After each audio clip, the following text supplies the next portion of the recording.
And I'm Brooks Mitchum on Channel 4, second-hand eyewitness accounts. And we're still tracking Hurricane Irene as it travels up the coast. We have Ollie Williams reporting live. How's the weather, Ollie? It's raining sideways! Sounds rough. You have an umbrella? Had one! Where is it? Inside out 2 miles away! Can we get you anything, Ollie? Bring me some soup! What kind? Funky! Oh, it's been 2 days since the unexpected Hurricane Irene swept up the coast. Scientists across the globe are trying to explain its mysterious origins.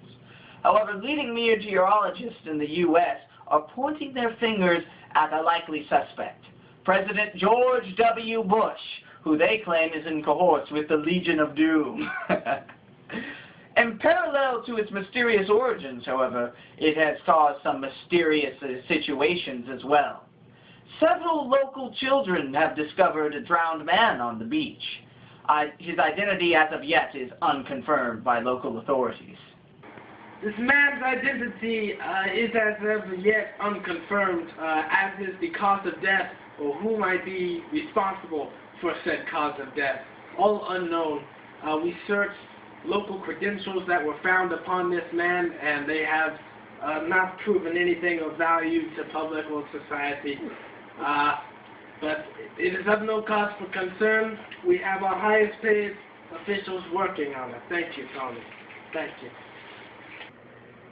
The police chief went on to conclude that the body needed to be dealt with in the city's traditional fashion, thrown off the cliffside back into the sea, where it will, he says, be carried off and forgotten. Here is some footage of the body being moved to the town by some eager volunteers. Sirs, are you moving the body? Yeah, you know, great honor. We don't need to be filmed for this. We don't need any kind of recognition. Why are you doing this in the dead of night? What, man? You never seen a dead body before? No, I've never. Get the out of here. When it arrives, it will be prepared to set sail by local women. Breaking news, as we have live footage of the unveiling of the young man's face.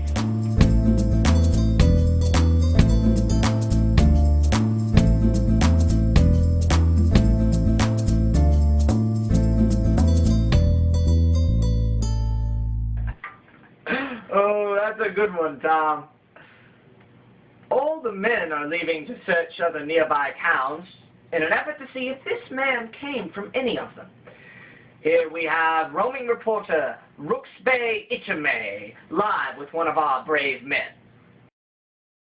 Sir, how does it feel to be one of these proud and brave men going on this exodus to find this young man's home? Oh, you know, it's a great honor. It's going to be a long, perilous journey. It could take days, could take months, searching these lakeside villages for this man's family. But we hope to find them, and we'll do whatever we have to do, including fish, to survive along the way.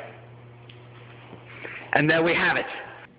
But when the cats go away, the mice come out to play. Oh, I should use more of those. The women of our humble village seem to be fawning over other men. Or man. A dead man.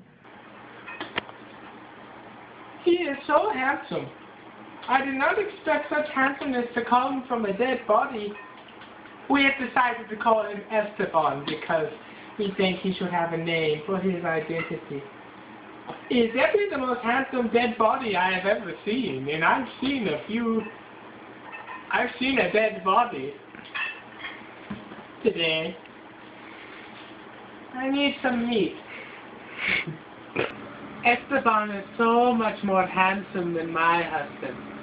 If he was still alive, I bet he could do so much more work on the bed.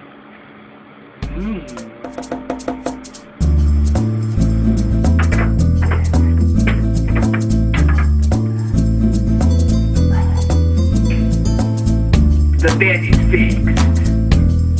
We have leading psychologists on Hot 'Cause I'm Fly here to help explain this phenomenon. Oh, thank you so much for having me. Delighted to be here. Okay, so what it seems that we're dealing with is the women seem to have suffered some kind of psychological trauma as they are translating his physical qualities into a sort of quasi-personality. It's really interesting. You could say that they butter their bread on the other side. Yes, I suppose you could say that. What they have done is they've given this dead, inanimate object, if you will, feelings and emotions. They've almost written out his life story without even knowing who he is. Well, as they say, cows always lay on the ground before a thunderstorm. Well, what is very interesting is that their feelings seem to have evolved. Originally, he was almost perfect in every way. Almost inhuman, strong and powerful and noble.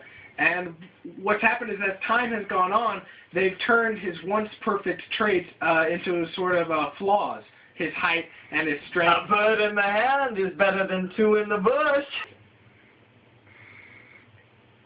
What his height and his strength that once made him perfect are now, in the eyes of the women it seems, traits that cause him to be awkward at social events in their little mental picture of what his life was, or maybe he ducked when he entered a room. This, however, seems to elevate him in their minds instead of de-elevate him, which is the most interesting thing. He used his height to be kind to others, never letting other people suffer or be inconvenienced, according to what we have heard the women pray tell. By his height and size, choosing to stand instead of breaking a chair. This has... Just like a grease-filled cup in a moose orchard of France. He's absolutely right.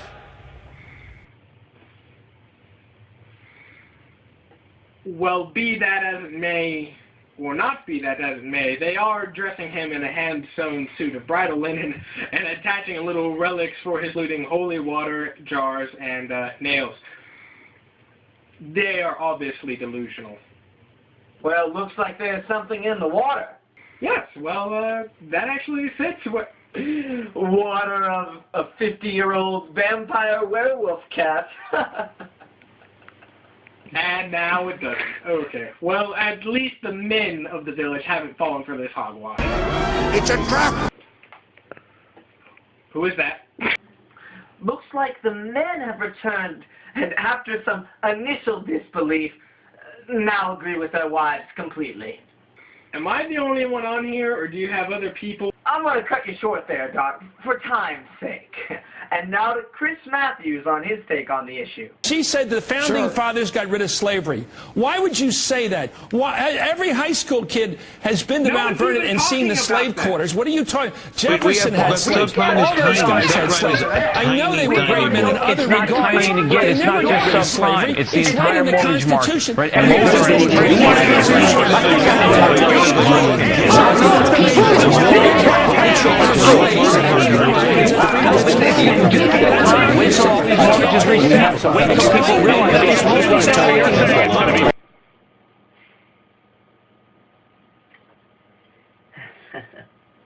First, let me apologize for my appearance. Apparently, eminent domain can be used to seize fashionable suits when the public good is at stake. How can my suit be used for the public's good?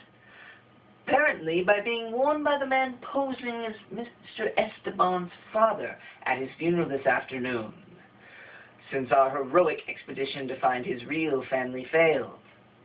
In other news, infection is sweeping the streets of our fine city. Doctors say it just might be coming from the ever-so-handsome corpse known as Esteban. He has been exposed to the elements for several gruesomely terrible days, since our citizens have done everything possible to delay his departure. Thankfully, in this time of medical emergency, the mayor has taken away funds from several children's hospitals to pay for an extravagant funeral and refurbish the city, just in case Esteban ever decides to return to our fine establishment. This is Brooks Mitchum signing off for what perhaps will be the final time. So, Tony, whatever happened to that guy? Oh, that guy? Yeah, that guy. That guy. Let's just say he's sleeping with the fishes.